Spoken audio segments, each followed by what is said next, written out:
everybody, and welcome to the very, very first episode of the Misfits and Mysteries podcast. We're going to take you through the world's wackiest phenomena, from Bigfoot and aliens to psychology and history and everything in between. So we're your hosts, Emmy and Steve. So Steve, are you excited for our first episode? Yeah, I'm very excited. I love that we came up with this idea. It's going to be really fun to just have an outlet to discuss things we're interested in that we probably wouldn't really talk about in our normal lives because people would think we're a little weird. We are a little weird, but that's okay. Yeah. It's funny. I'm just surprised that this is going so well so far, because I had a radio show when we were in college with one of our friends, and I could not stop laughing every time we turned the recorder on. So I had a bunch of friends and family listening into our first episode, and we were just laughing so hysterically. So it would be like a song and then laughter, song and then laughter with no words. So the fact that I'm able to speak right now is actually a really good sign. That's incredible. I also actually was on a radio show. It was not my own, but I guest starred on a couple of my friends' radio show. And I had a hard enough time coming up with 7 seconds of content. So the fact that we're about like a minute deep and I have things to say, it's pretty incredible. Yeah. Really this testament is to really well. Something that I'm actually pretty interested in. Yeah. I think we're gonna kill it. Yeah. So do you want to talk a little bit about why we started this podcast? Yeah. So Emmy and I have been friends for a while now, and we just have always been sort of into this stuff, and especially with this COVID quarantine. It started off pretty early when we watched this awful Bigfoot documentary that was definitely staged. It was like Finding Bigfoot or whatever on YouTube. They had me believing in it until the very end when the guy's camera conveniently died right as he had the perfect shot of Bigfoot. And after that, I'm like, this is nonsense. But we've been real into this cryptid stuff, especially in 2020. Yes. And we've had some different business ideas floating around, but this just seemed right up our alley with our interests and stuff that we talk about anyways. So perfect. And it also gives us an opportunity to research and write about things that I'd have no business doing if I didn't have a company that benefited from it. Exactly. And we do have a blog as well that we should probably plug. Check out misfitsandmysteries.com. Some great content on there as well. Yeah, we try and write 1 to 2 blogs a week, and in particularly slow weeks with our normal work, we're going to try and write like 4-ish total. Yep. Yeah. So I guess a bit more about this. We do talk a lot about cryptids, ghosts, and all those fun things, but at the same time, we're trying to just create an outlet where we can just talk about things that we're interested in. So we'll discuss whatever we want, and it should be pretty fun. And maybe down the road we'll get some fan input, and we'll just do whatever. Yeah. So if you guys are interested in anything from professional bowling to cryptids to gnomes, ghosts, anything spooky or weird or funny, it's all going to be here. So definitely stick around. This episode we're going to cover hypnosis, ghost stories at the very end in honor of spooky season, and we're going to have a little chat about life on Venus. And now a quick break for a word from our sponsor, Anchor. Anchor is one of the easiest ways to make a podcast. It's what we personally use to make our podcast, the Misfits and Mysteries podcast. It's one of our favorites because it's super easy to use and it's free. They even have creation tools that let you record and edit your podcast right from your phone or computer, which has been awesome for us because we're not experts, but they make it super easy. Another great thing about Anchor is that they distribute your podcast for you, so you don't have to go through the hassle of uploading your RSS feed individually to every single podcast hosting service out there. They get you on Spotify, Apple Podcasts, Google, pretty much anywhere you can listen to podcasts. And you can start making money from your podcast right away with absolutely no minimum listenership, which has been great for us. And what's awesome is this is a tool that's super useful. everything you need to make a professional podcast, you can find in one easy-to-use place. So download the free Anchor app today or go to anchor.fm to get started. So now let's get back to business. Back to business. So, Emmy, did you see that in the New York Times, they may have found life on Venus? It's only a microbial life, but it's pretty cool that we might actually find aliens on a planet that we wouldn't have even thought to look at. Pretty crazy, and just coming out, of course, in 2020. I know. The year of our Lord, 2020. Yeah. Yeah. No, it's pretty crazy. I mean, everyone sort of imagines that life would be on Earth-like planets just because that's what we know. But it's an interesting thought to think that maybe life just exists everywhere and we're looking in the wrong places. And I wrote a blog about this, but I think that we should really start rethinking how we envision aliens, because alien life forms on a planet with entirely different atmospheric pressures, entirely different geology, would have very different selective pressures than Earth. So aliens probably look nothing like us and aren't even hard bodied. Maybe they're gaseous. Maybe they're like goopy creatures. I just think it's an interesting topic to start exploring instead of just assuming that they're little green men. So if it's not on a planet that we would have suspected, how did they find this? From the article I read in the New York Times, it sounds like they found phosphane in the atmosphere around Venus. Phosphane is something that you only find from like microbial life. So they think that there's at least microbes. And then another interesting article I actually read and saw was that there is a private company that's going to apparently be the ones to go up there and collect the samples.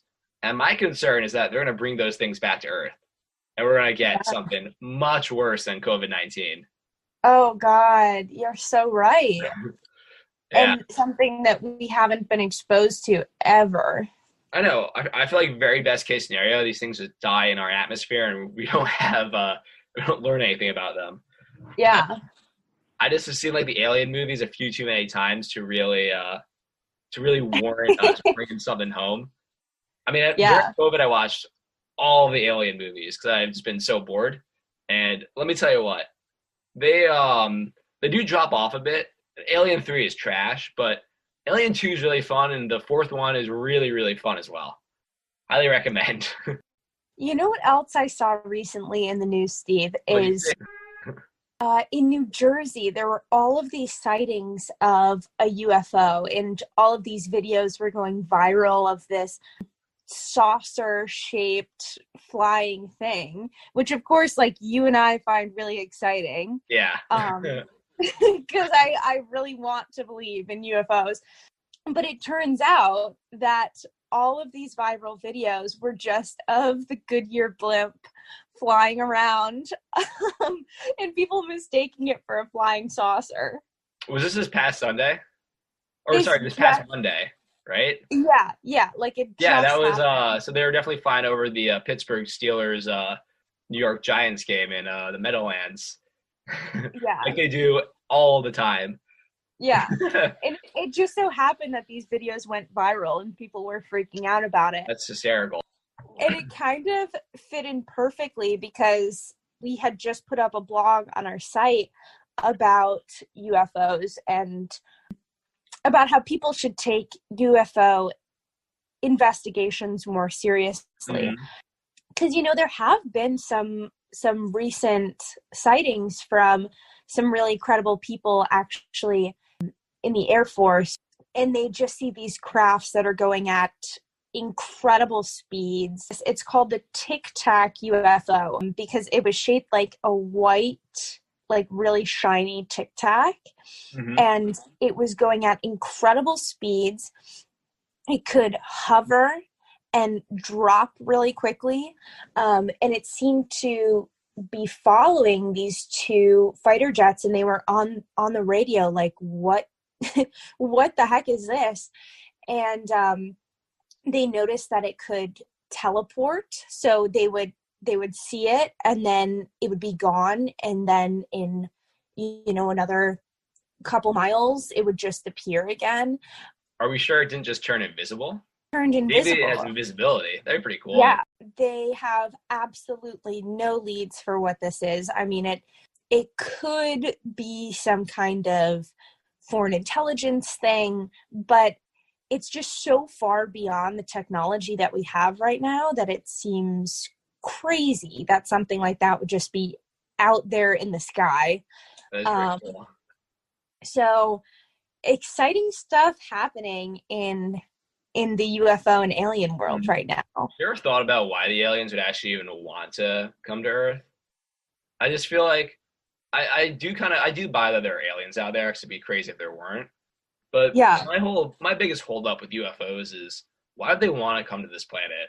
Because we're kind of projecting this idea that they have the same belief systems as us, because we're humans and we're the center of the universe. I don't really necessarily agree with that, because in theory, these are intelligent life forms that evolved on a much different planet. Then they're different. If we're looking at just an evolutionary perspective, they're like, everything about us is evolved from something, right? And it's advantageous. So if you grew up on like a gaseous planet, let's say, that's entirely different selective pressures, what are the odds that you become an intelligent being that also has the same values as we do, and values like resource extraction and curiosity? For all we know, they do have all these technologies, but it wouldn't even cross their mind to ever visit or interact with humans.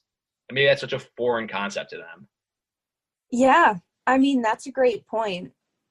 And as you said earlier, I mean, they could be totally different. They could be some kind of life form that doesn't even register on our five senses, let's say. Yeah. Like, so there's just so many different possibilities. And I think you're right that we have to think out of the box a little bit when it comes to how we consider these beings. And it's interesting too. I was watching a documentary recently about the possibility of intelligent life on other planets, and they were talking about how kind of incredible it is that we haven't really found anything yet. We don't have the kind of technology that allows us to go very far into space. But another thing that they've considered is, maybe there's a certain threshold. We don't really know how difficult it is for life to start.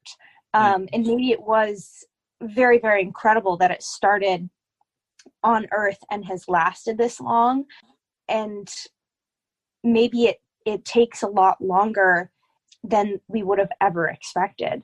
So it is possible that something really, really incredible happened on Earth, but it's also very possible that this is happening everywhere and we just can't detect it. What documentary was this? You happen to know the name? I do not know. I watch so many of these alien documentaries that I can't tell you, but I can definitely look it up. Maybe we'll tweet it out.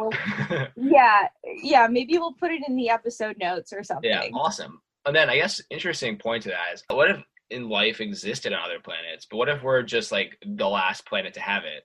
Like, what if it's died out everywhere else and we're the last thing, so we're just looking for something that doesn't exist anymore? Is that a weird thought? No, I mean, that could be very plausible. That'd be pretty sad if, like, what if we're the last place that can sustain life and we're just ruining our planet? I mean, our planet will be fine, but what if we're just ruining our time here? I hope that something comes around after us. Yeah, I mean, something will. When we say we're destroying the planet, we're just destroying the planet for us. We're supposed to be in an ice age right now. That's the one thing I really remember from geoscience, was that we're supposed to be in an ice age right now, but for some reason we're not.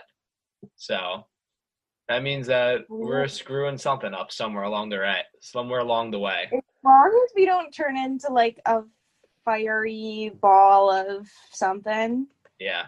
I mean, just interesting offhanded topic, but what scientists are saying is that if the ice caps all melt, there is a chance we go into an instant ice age within about 50 years, because if all the ice caps melt, they'll cool the jet stream, and then the jet stream will no longer bring warm water throughout the oceans, which would then, like, in about 50 years, which is really quick considering geologic time, would bring about another ice age, which is crazy to think about. Interesting. So then to think that other creatures who have entirely different pressures and everything's different on their planet to think that they're anything like little green men or like us is insane. That's an I insane do thought.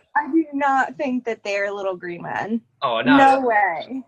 Also, like I love the Star Wars movies. I love how they show all the different types of alien species, but a lot of them are bipedal. What are the odds that bipedalism is advantageous on like a planet that is mostly lava? That just doesn't make sense to me. Yeah. Well, I don't think you've seen this movie because we've talked about it before. Arrival. I've heard of it and I know what it's about, but never actually seen it. I need to watch it. You will absolutely love it, Steve.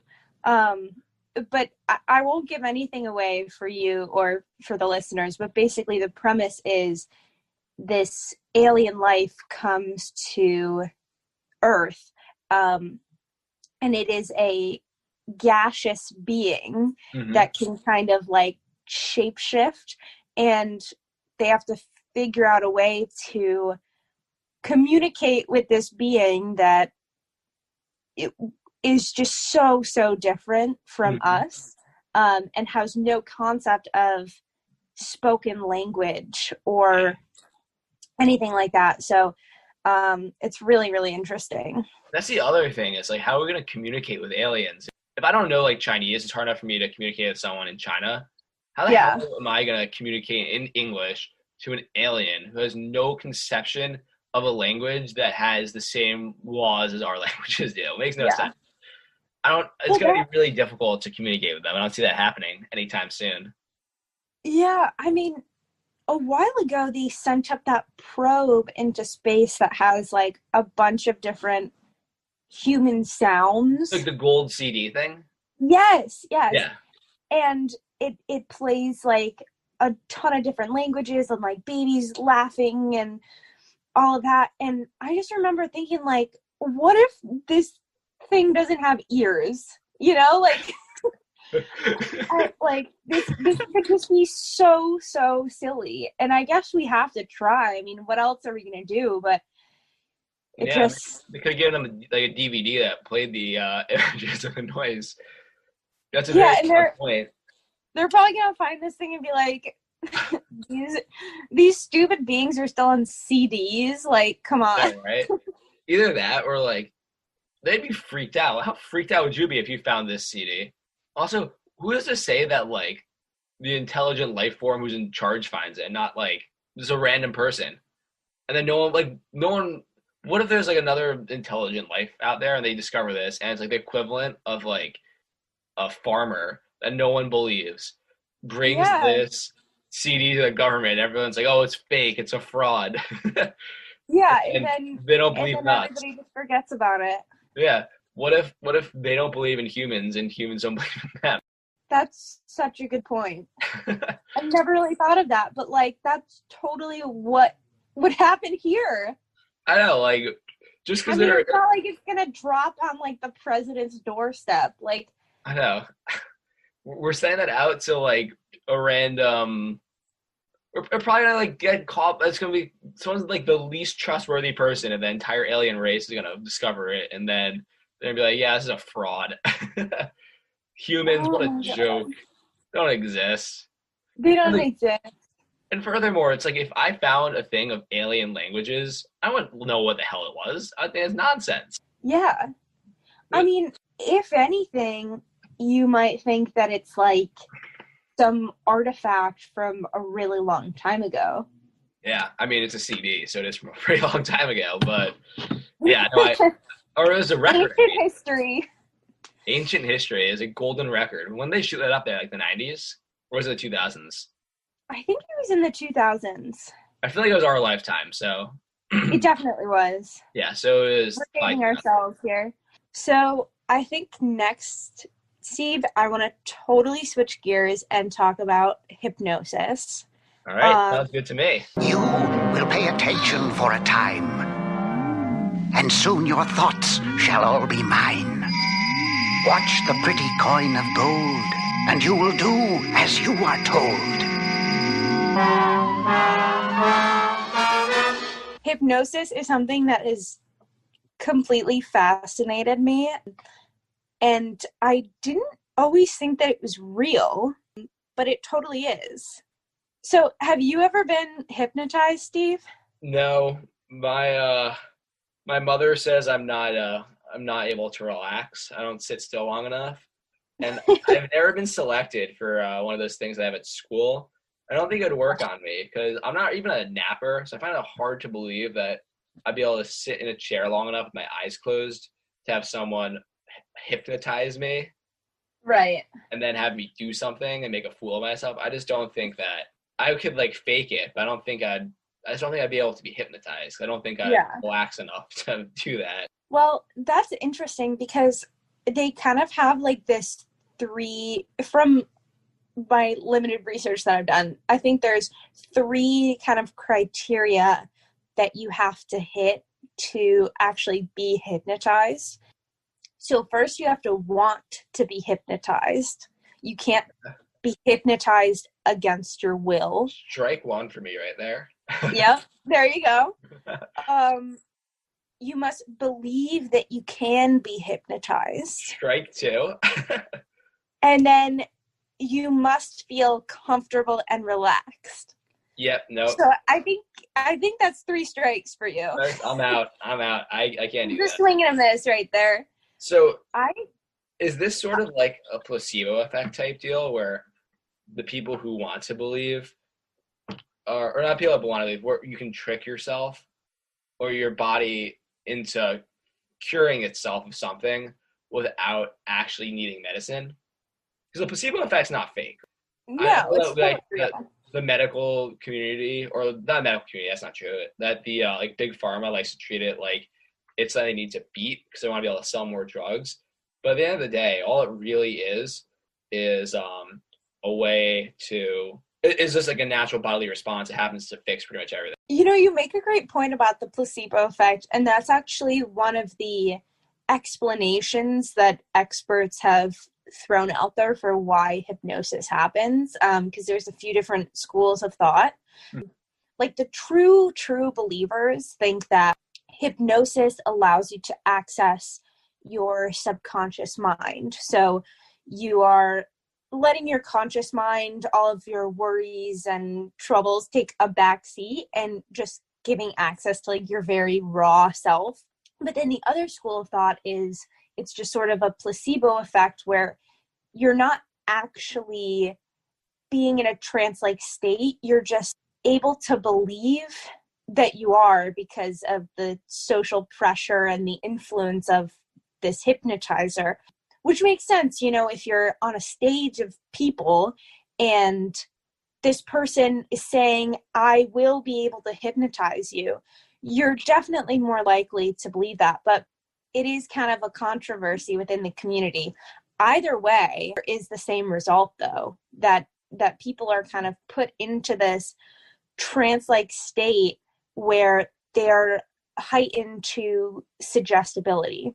It's interesting. So that's probably similar to a lot of like how mass hysteria starts, like actual mass hysteria, not like when the media uses it incorrectly, but you know, when like I forgot where, I think it was Germany. I don't really quote me on this. I don't really fully remember, but there was this like dancing plague, they called it, where people were like dancing uncontrollably, and then they sort of blamed it on the devil. But the like modern explanation was basically that it was a case of mass hysteria where a few people were allegedly believed that they were like being taken over by the devil and couldn't stop dancing, and then everyone started going like that. I don't remember the full story, so I can look into that. That could be a fun blog or something. That's hysterical. I love that. The dancing bug. Yeah, it's like the dancing plague or something. I'll look into it. I learned about that on Weird History. I don't know how accurate of a source they are, but it was interesting what I read or what I watched. I mean, there's a YouTube video. I'm not going to pretend I read something. That's hysterical. Well, they do say that hypnosis has been shown to not necessarily treat or cure people, but in terms of medical results, like it can alleviate pain. So even celebrities, like there's a story of Jessica Alba doing hypnobirthing, What the hell is that? So Hypnobirthing, nice. Before she went into labor, her husband hypnotized her and made her believe that she wasn't in pain. So she gave birth totally naturally with no painkillers or anything, which is supposed to be the excruciating thing, like on earth almost. And she didn't feel much pain. That's so wild. Yeah, and there's also stories of people going through chemotherapy and using it to manage their pain and also manage like just the psychological effects that having cancer would take on you. So it actually does help people. So even if it is a placebo effect, that's okay. Well, I'm all for the placebo effect because it's real. Yeah, it's totally real, and people don't have to use the harmful drugs or all of the issues that come with painkillers, especially, and opioids. You know, maybe that could be a more natural way to relieve pain. Is that like, do they use hypnosis to treat like PTSD? So I know there's stuff with like microdosing shrooms, LSD I've heard for like wounded soldiers or like vets and stuff. That's a good question. I don't know about PTSD specifically, but there is a branch of like hypnotherapy meant specifically for mental disorders, people with anxiety, people with depression.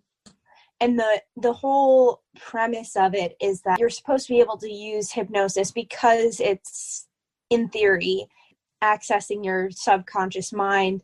You can pull out repressed memories. But it's totally controversial because, of course, when you're in this state of heightened suggestibility, there's a huge possibility for false memories. Mm-hmm. Not to mention that humans have, like, memory is incredibly faulty to begin with. So I imagine when you are under a state where you can be even more easily you're even more suggestible than usual, I imagine that's probably even harder to legitimize that. If someone can change your sense of reality that much, like if they can make you believe that you have no clothes on or that, like, you know, anything, they can definitely put a memory in your mind that didn't happen. So there's these stories of people having these really depressing memories, like, you know, abuse in their childhood or something that didn't actually happen, but now it's in their mind as a real memory. Mm-hmm. So that's very controversial and probably shouldn't happen. Is that similar to what we learned in Psych 101 about like the kids who had these false memories about from like this study where they planted a false memory in these people's brains about being abandoned in a mall when they weren't actually ever abandoned in a mall? I was just thinking about that. Yeah. Like that, it's totally the same thing. But of course, like you're even more suggestible and even more. Yeah, I mean, if in a psychological study they could convince people that at one point their parents abandoned them in a mall without hypnosis, I imagine that much worse fake things could come out of hypnosis and therapy together. Yeah. And I mean, not to mention, like, if it is just a placebo effect, that's what's dangerous about it, is if you're not actually reaching your subconscious mind, if it's just a placebo effect, then there's really no chance that you're pulling out a real repressed memory. Oh yeah, for sure. It's a memory that was probably completely fabricated, and it's the most convenient explanation for what's going on with your life. Right. So that's interesting. And what I also thought was interesting from my research was there was this talk of self-hypnosis. So there are these experts that say we actually, like, hypnosis isn't that crazy because we put ourselves into self-hypnosis almost every day. So what that means is you're in sort of like a trance-like state with an altered sense of reality. So you think, if you're watching a movie, you're focused, so it's like you're in this other world and everything else is kind of pushed to the wayside. Mm-hmm. And you have emotional responses from that too, right? Like you're watching a scary movie, like you're terrified. If you're watching a sad movie, you'll cry. And some other examples were driving, kind of like focused on the road in a trance, reading, not so much, maybe like daydreaming.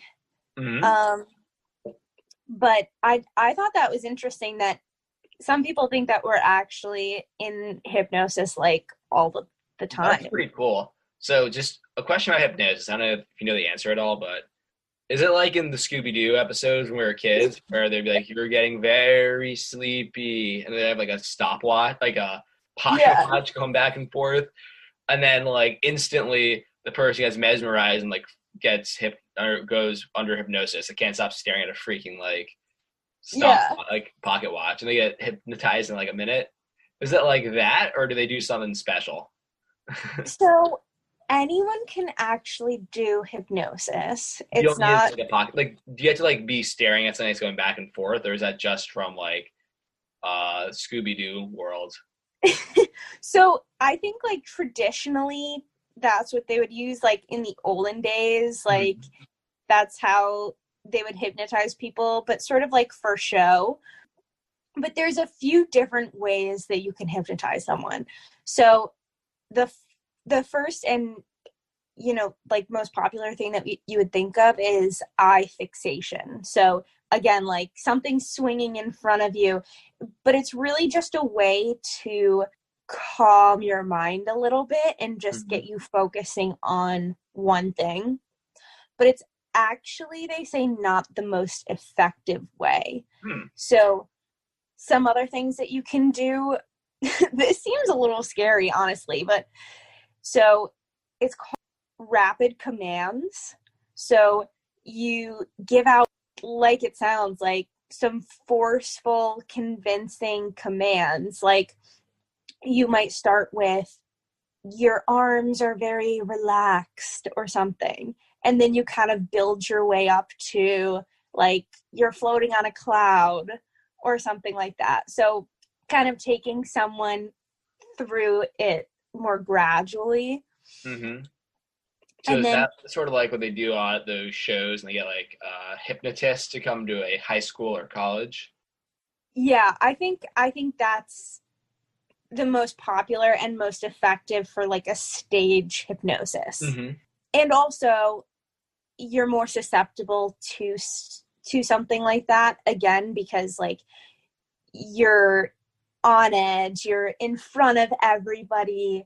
And then so when they do hypnotherapy, they'll usually do imagery hypnosis. So they'll show you different images, kind of do like some relaxation and meditation to get you into that state. And then the last one is a loss of balance. So you may like close your eyes and someone will like sway you back and forth.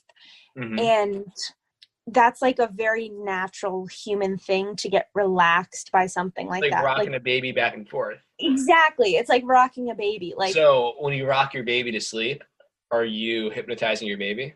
I don't know if you're hypnotizing your baby. You're definitely relaxing your baby. Okay.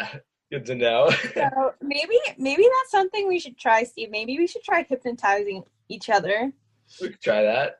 Not right now. With some other time. I don't think you're able to pick me up. I'm a little heavy. Not like that. That might be not like a baby. That might be some good. That could be some good content. Some good YouTube content or something. Good YouTube content down the road. I like that idea. Yeah. I can tell you a few examples of hypnosis. Do you have any hypnosis stories of your own? Or are you also unhypnotizable? I don't think I've ever tried. Yeah, I never been selected. I definitely believe in it, and I think think that I'm the type of person that could be hypnotized. Like, I am someone who meditates a lot. Like, Ooh, I don't do any of that stuff. I enjoy doing that kind of stuff. So I think I totally would just fall right into it. We should get a hypnotist on some point. That'd be pretty cool. We totally should. There's probably a bunch of hypnotists right now who have nothing going on because they can't do in-person shows. Yeah. We could definitely get hypnotist on. You can be hypnotized over a screen too. You can? Yeah. So actually, that's one of the stories I was going to bring up. Ooh, let's do it. That's interesting. This was in 1948. So obviously this was like sort of the early days of TV. Mm-hmm. And the BBC decided that they might want to have a hypnotist on network television. Ooh. But they were kind of unsure if it would even work or if it would be like unsafe. So they had a hypnotist perform in front of a camera, and then they rolled it back for a bunch of BBC employees. And out of the 12 staffers who were watching the program, 5 of them went into hypnosis. And then they did a second test with a different hypnotist. And this time they didn't tell staffers what they were going into. So they didn't have anything in their mind of like, all right, I'm going to get hypnotized today. Like, they just sat them down. And of the 6 people in that test, 4 of them became hypnotized. Wow, that's pretty cool. And 2 of these people in the second test were actually so deep into hypnosis that the hypnotist himself had to be brought back to the set to wake them up. Oh my God. So this was they definitely tried to weaponize this, right? Against the Russians? maybe they should have. I don't know. This sounds like something that the U.S., that like NATO definitely tried to weaponize back in like the Cold War. They may have. That wasn't part of the story that I read, but they ultimately decided that they should not have hypnosis on TV, because if someone falls into a very deep hypnosis, at the time, I don't know if this is true, but at the time it was believed that only the original hypnotist could wake them up, and he would have to do it in person. Oh my God, that'd be so inconvenient if you hypnotize like half of a country's population. Yeah, and then he would just have to go around and like, imagine if he like died or something. Would these people just be like comatose for the rest of their life? Oh my God, that's scary. That's a spooky thought. I don't like hypnosis. I have some other interesting stories Go for it. So I'll tell you one more scary one and then some funnier ones. Sounds good. So there was this one woman in Victorian times. There was this woman who was known to be very susceptible to hypnosis. So all of these hypnotists were like using her as their guinea pig for these crazy things that they wanted to try. Mm-hmm. So they hypnotized her, and then they showed her this pair of scissors, and they told her the scissors were red hot and they had just like come out of a fire, but they totally hadn't. Like, it was just a normal pair of scissors, and they put it on her arm, and she had excruciating pain and even developed an actual burn with like blisters that took months to heal because her mind was so convinced. That's insane. I mean, it is Victorian times, so you gotta take anything that was scientific back then with like a grain of salt. But like, that's insane. Yeah. Even her just thinking that there is a searing hot scissor on her arm is incredible. That's all it really was, but it was Victorian times, so the story probably got blown out of proportion. That's crazy. Yeah. If the off chance that actually happened, that'd be insane. If you could convince being burned. There are cases of things like that happening. You think of, this isn't a great example, but like sympathy pregnancy. Oh my God. Or like yeah. hunger, pain, like cravings and like cramps and bloating when his wife is pregnant. Some other stories. So this one guy on Reddit says that he was under hypnosis, like on a stage type scenario, and the hypnotist convinced him that the number 7 did not exist. So if he counted, it would go 1, 2, 3, 4, 5, 6, 8. Mm-hmm. And just seven was gone from his mind. And then they woke him up, and his friend, so he's not in hypnosis anymore. His friend asks him, what's 5 plus 2? Mm-hmm. He knew it was 7, but he couldn't come up with the number. So and he would count on his hands, and every time he would somehow come up with the number 11, and he just could not figure out for the life of him like what this very simple math problem was. And they actually had to put him back into hypnosis and give him the number 7 back. Oh my God, that's insane. Crazy. Like something that you have so ingrained in your mind from when you're a child is just absolutely gone in seconds. That's insane. Yeah. That is really crazy right there. That's a spooky thought that you can just hypnotize someone and then like their world just changes. It's part of their world just doesn't exist anymore. That's a scary thought. Yeah. And it makes me wonder, like, why is hypnosis not, like, why do people not talk more about this? Like, maybe it's totally a crazy thing that people just use for, like, entertainment the same way that you would, like, a magic show. And that's why it seems kind of fake. I think, like, because people don't take it seriously. Yeah, but, like, it should be taken more seriously. Like, you could totally just, like, sit there and hypnotize your friend like on a Saturday night, and like it would probably work. That's a very spooky and problematic thought. You can just hypnotize again, doing whatever you want. Again, you can't be hypnotized against your will. Mm-hmm. So you have to want to be hypnotized. Yeah. Which makes it a little bit better.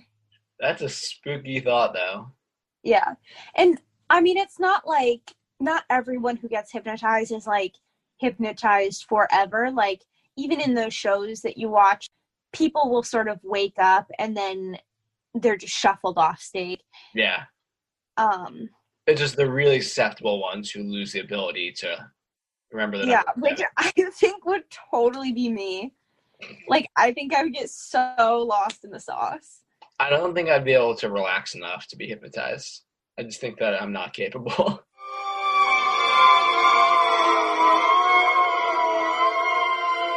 It's time to talk about some real fun and spooky ghost stories. Do you want to start, Emmy? I have a real doozy of one I want to end with.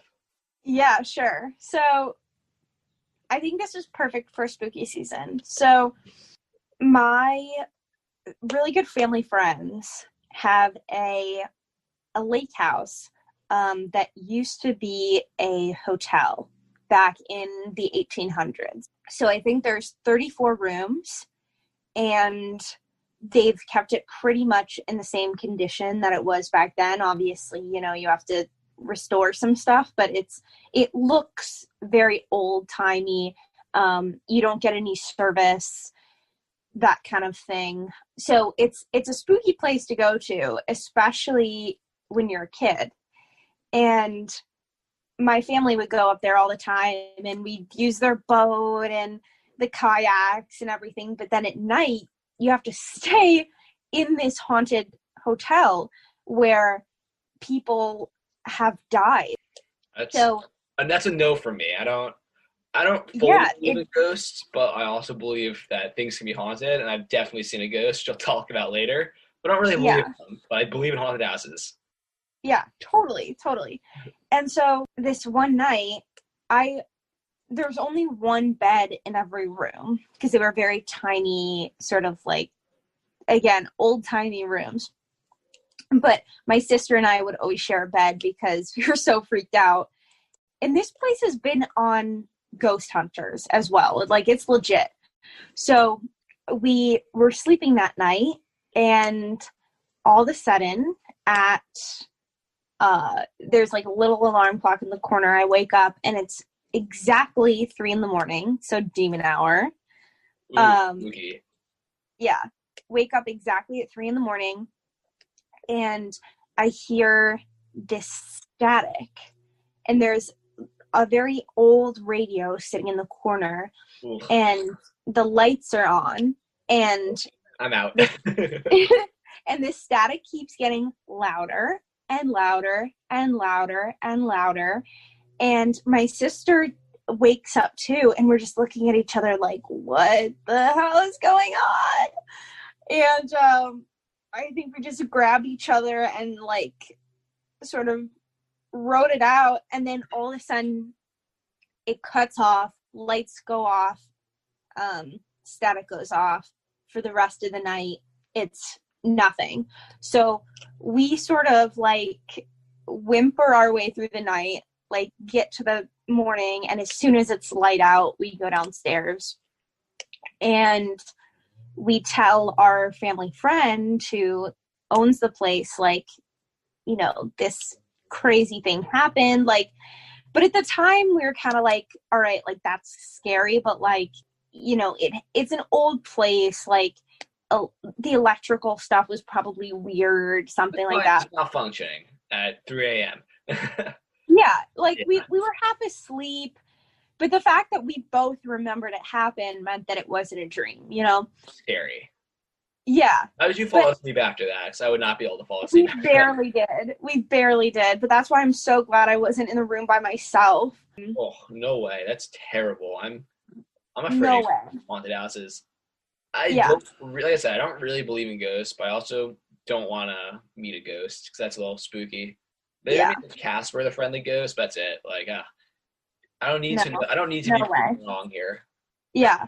So we went down and we told our family friend about this, and he was like, "Guys, that is not a real radio."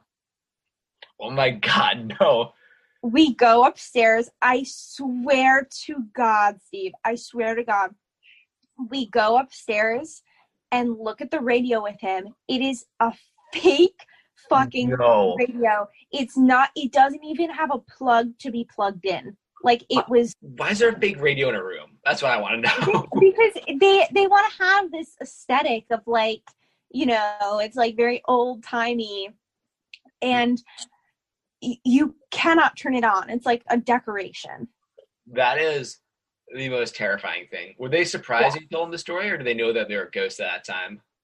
Oh, they totally knew. At this point, they had already been featured in like different ghost shows, and so I think that we should totally either have an interview with them or do a YouTube video at their place. But it was just so scary, and I didn't really believe in ghosts until then, and after that I'm like, hands down, like, how could that happen? That is spooky. So I have two ghost stories. One I've told you is not that scary, but it's a little doozy. And the other one was one of the scariest things. Both occurred at my old job. For my old job, I had to do a lot of environmental compliance work in New York City. So the first story is, so where I live, there is, I live like right on the water, because I'm still living at home, and we're in like a bay, right? And there's this like little pier that goes out, and people fish there all the time, so I don't really think much of it. And every day when I get up to go to this construction site, so I'd be up like before 5 a.m. and I'd leave by 5:30. And there was always a guy fishing every morning. It was always like super foggy at 4:30, but I'm like half asleep. I think nothing of it. And then there was one morning, my mom was up for some reason, and she pointed out the guy, right? And so he just vanished. I'm like, that's strange. Like maybe went somewhere else. And then I saw this guy every day for a while. Then I was driving to the construction site one day. I'm like, and it hit me. It's like below freezing outside right now. And a mysterious man is fishing off of a pier when there's no like porgy or anything in the water while it's snowing. And then he vanishes around like 6 a.m. in a cloud of when the mist goes away. I think I saw a ghost every single morning, which is kind of freaky. But and there wasn't like a weird shaped rock out there, or like no. So like I will literally walk over because I can see up my window. So basically, there's you guys can't see this, but Steve is up at his window right now, pointing at this. Yeah. So there's like this area this rock juts out. It's not like a good fishing spot. I just know because I fished off there. But I'm gonna literally bring my laptop over here. But Steve is taking me to the scene of the crime. I don't know if you can see in my crappy camera, but there's like a pier out there, and there would always be guys like standing there. Just you'd just be like out there fishing, which is like a really normal spot. A lot of people will fish there, but no one fishes there when it's snowing. And there's no ice fishing or no ice fishing here because this is the Long Island Sound. Long Island. So it's not ice fishing by any means, right? So that was the ghost. But this is the second story, which is tangentially related in that after I got back from Long Island, my job, I had to go to this school and I had to collect some air samples from this school in Brooklyn. I don't remember what it was, what PS it was, right? Like, or anything. All I know for sure is that it's definitely not on any of these ghost hunter shows, like Most Haunted New York or anything, right? Like, that people don't know about for some reason. I forget the exact backstory. I think someone got murdered there, or multiple people got killed there, something like that. And what kind of school is it? This is an elementary school, so it's like creepy. So it's like children, so it's like the worst, right? Yeah. So I had to get there around 6 a.m. to set up before school started, right? I'm tired. I've just been on a construction site for over a month, right? Like I'm miserable, blah blah blah, and so I have to go to this place. And then we're in the basement, and there's some weird noises. I asked the guy what that was. He's like, "Oh, this place is haunted." I'm like, "Are you fucking kidding me? Like, you're taking me? Like, I'm just go off a construction site. I'm like miserable. I hate my job." And then my first day back at 6 a.m., I'm in a haunted school. No, thank you. So, and then what happened is so we had to set up the equipment, all these spots, and there's this one spot, and the guy ends up telling me it's like the most haunted spot.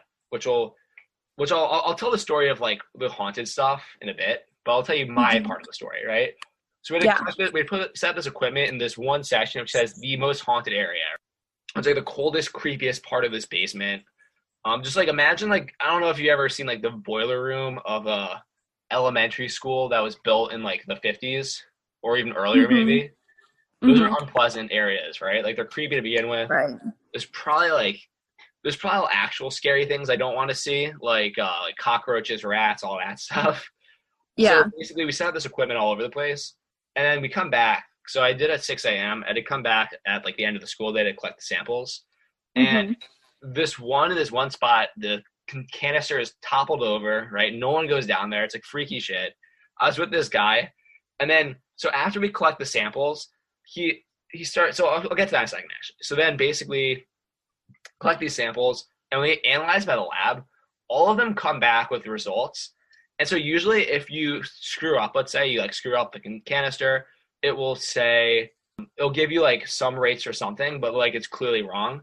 This one in the most haunted spot, Emmy literally said nothing detected. Nothing was detected. Apparently there was nothing. There was no dust, no nothing in the most haunted spot of the school. Right? And I think is that unusual? That doesn't happen. You at least pick up dust, or it'll say like, or invalid or NA. It said the results came back as nothing detected.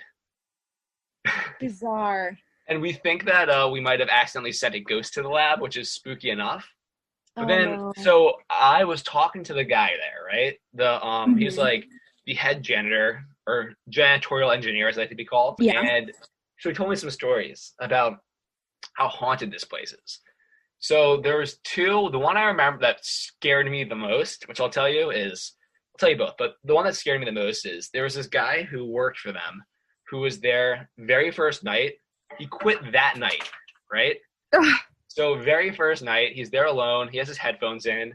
He's just cleaning, and he hears these basketballs like being dribbled in the gym. So he's like, oh, there must be a practice. He goes to investigate. Nothing there, right? Oh, Gym's no. empty. They're all put away. He's like, okay, that's weird. He's like, maybe there's something weird with my like song. Then he comes back and it hears dribbling again, and he goes in, and there's basketballs lined up in a line in the middle of the gym. Oh. And then the guy up and quit that night because no one else was in the building. How? Okay, why would a ghost do that, though? I don't know. Oh, and then maybe it was like a basketball player. Basketball? Or maybe they were just trying to freak him out. I don't know, but there was no one in the school. This was at like 3 a.m. Yeah. So no one's in the school. It's just this guy in his first night, like his first shift. The guy didn't finish his shift. He quit that night. And then the other one, which is the ghost story that this guy in particular had, was I think it was 9/11, which is what's even spookier, like actual 9/11. Yeah. 2001. So this guy he and his brother, I guess, worked at this school, right? Mm-hmm. And his nephew got dropped. He thought that some little boy or whatever said that his like nephew was getting dropped off, or his son was getting dropped off, blah, blah, blah. And then he's like talking to this kid. And then it wasn't 9/11. I'm getting the stories confused. Sorry. So basically this kid was like, who he thought was his nephew, right? He was talking to, blah, blah, blah. And then his brother shows up. It's like really early in the morning. He's like, oh, wonder why this kid's here. And his brother is like, whoever this kid was, he's like, that kid isn't here, right? Like, what are you talking about? Like, your nephew's like at home right now. And what? It was like, there was like this kid who didn't actually exist pretending to be this guy's nephew. Oh no. And like, it wasn't real. Cause like the kid, cause the dad and the nephew like came together. He's like, what do you mean? Your son was there. Isn't that wild? So I don't remember what school it was exactly, but like there is a haunted school in Brooklyn that needs to be investigated, and not by me. I'm never going back there. That's so terrifying. And apparently, like in the area where he collected that sample, it came back with nothing detected. In that area, like apparently people hear like laughter and they see children all the time, and there's no children who get access down there. It's like a locked area. Nope. Honestly, that was the most frightening thing I've ever experienced in my life. And I'm glad I don't have that job anymore, because I'm never going back there. That was so scary. I don't think that I could be someone who like works alone in a building at night. Oh, no way. No way. I could never do that. I don't care if the building is haunted or not. Like, I would get so freaked out.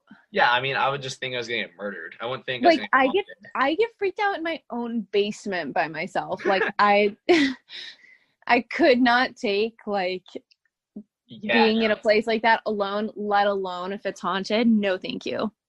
Or even if you just tell me it's haunted, no way. The basketball stories what freaked me out though. The guy said like they were just everywhere, and the guy quit. Yeah, I probably would too. Yeah, I mean, I wouldn't want the night shift to be like, fuck this. There's so many schools in New York City I could work for. Yeah. No way I'm working for this one. I wonder how many other haunted places I went into that knowing they were haunted. It's one of those things where, like, I don't know if every place is haunted or, like, it's just a select few. Like, I think it's a select few where some really bad stuff has happened. That's what I think. Yeah. I don't think like, I don't know. I mean, I don't think that ghosts just hang out places. No. Like, I don't know if ghosts are real, but I just have a feeling that places can be haunted.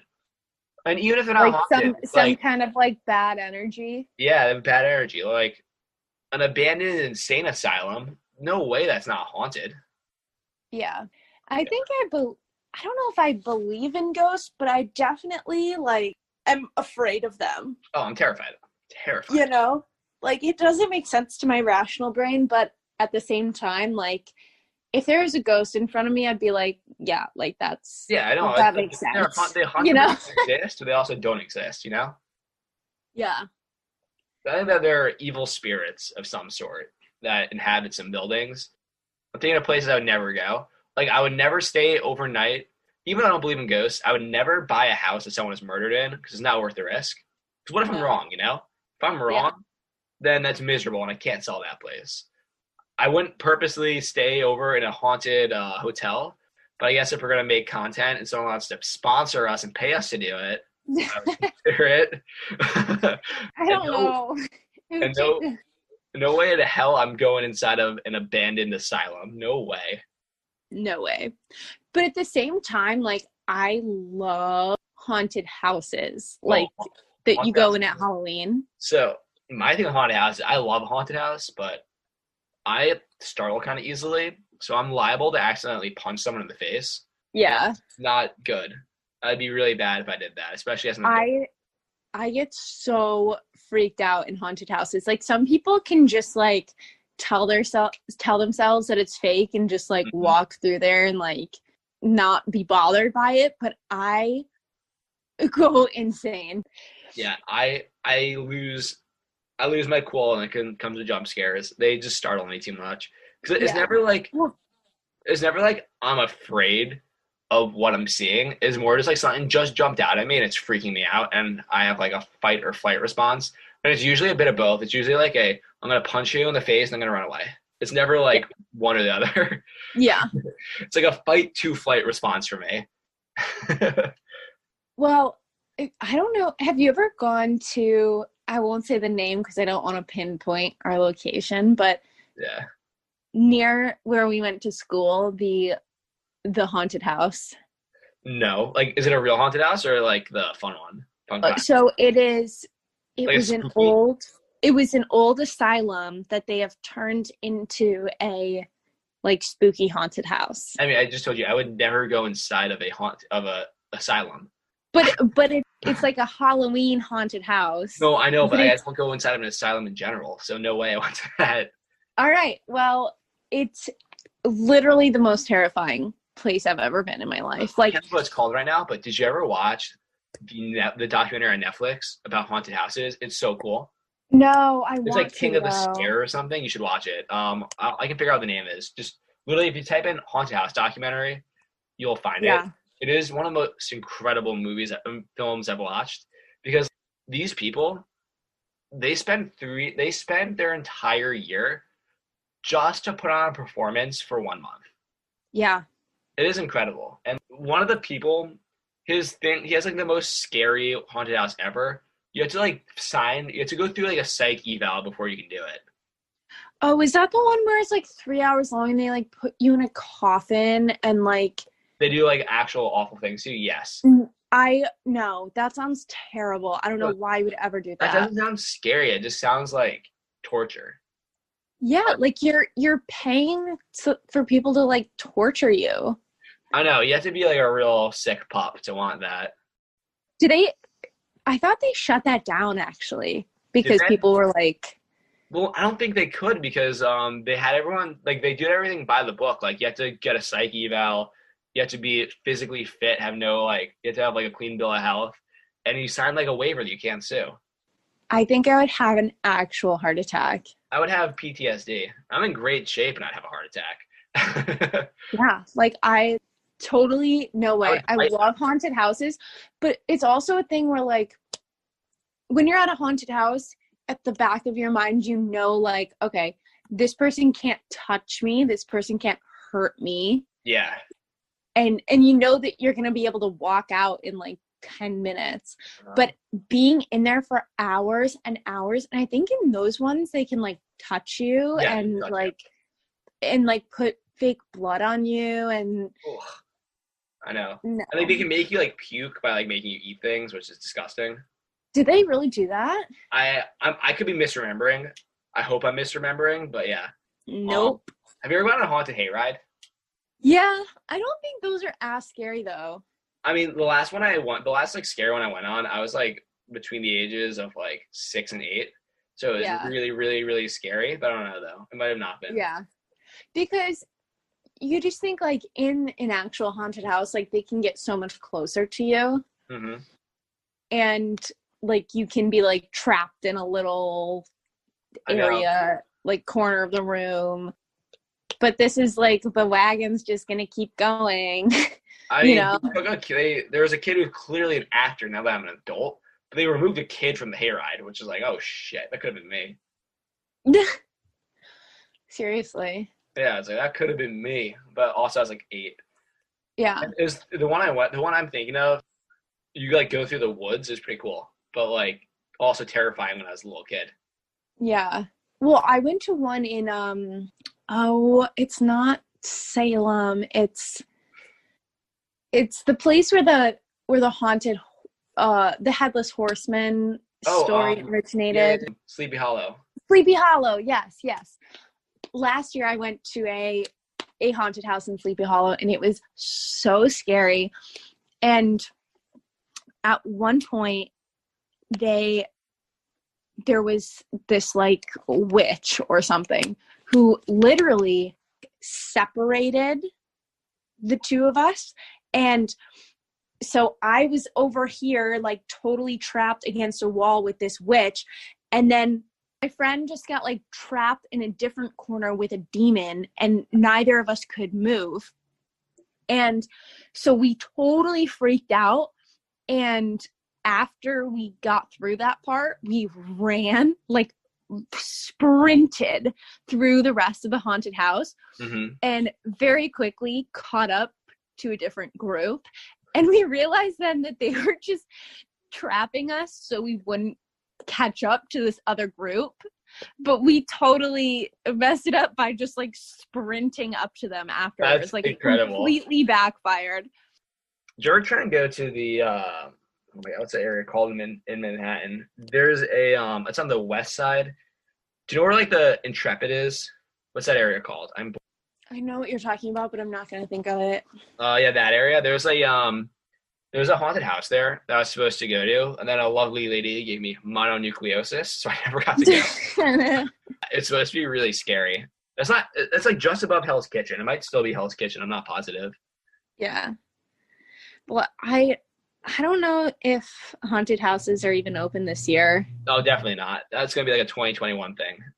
Yeah. I can't imagine being in a confined space with people jumping out and touching you and screaming is COVID friendly. Yeah. I mean, if you wore a mask, maybe. I don't know. Maybe, but like. Probably not the best idea. I think it's not a good idea. If indoor dining is not a thing yet, I don't think that indoor haunted houses should be a thing. Yeah. Very true. Yeah. Well, I think we should wrap up the episode soon. We're running late. This has been fun. This has been a lot of fun. I hope that all of our listeners enjoyed. Yeah. Oh, follow our social media. We're podcast_Misfits. That's on Twitter, right? On Twitter and Instagram. Oh yeah, so podcast_Misfits on Twitter and Instagram. Follow us. Like and subscribe to this episode. And comment would be great. Check out our blog as well. Yeah, check out our blog. And if you have any suggestions for future episodes, please tweet them at us or DM us on Instagram. We'd also love to hear if you guys have had any like ghost experiences or hypnosis experience or UFO experiences. Yeah. Anything that this episode made you think of in your personal life, tweet it at us. And we may give it a shout out. Tweet it at us with hashtag Mysteries and Misfits. Yes. Sorry, Misfits and Mysteries. tweet it at us with hashtag. Still ironing out the kinks over here. Misfits and Mysteries, yes. Which is our name. Signing off, everybody. Stay spooky. Stay spooky. We love you. Bye. That's it. Bye.